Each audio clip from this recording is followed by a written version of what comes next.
It was a cold Friday night when Emily agreed to a blind date her best friend had arranged.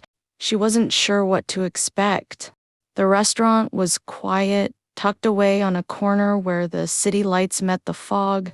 She checked her phone one last time. No message from the man she was supposed to meet. Just a name, Daniel.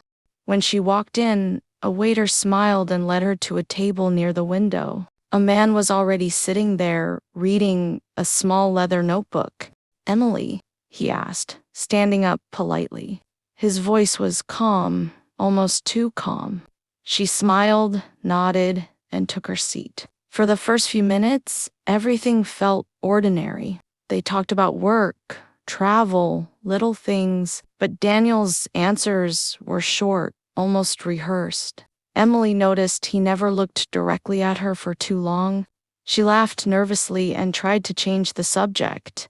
Then she realized something strange. He knew details about her life she had never mentioned. Her favorite book, her dog's name, even the color of her car. "Wait," she said softly. "How do you know that?" Daniel smiled. "Your friend told me," he replied.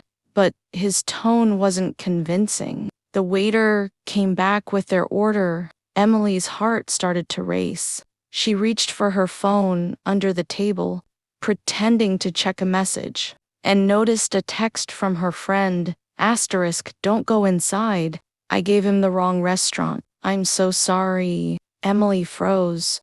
Her eyes lifted slowly toward Daniel, who was now staring at her with that same unsettling calm. The air between them thickened. He leaned forward and whispered, "You shouldn't have come here alone." Without thinking, she stood up.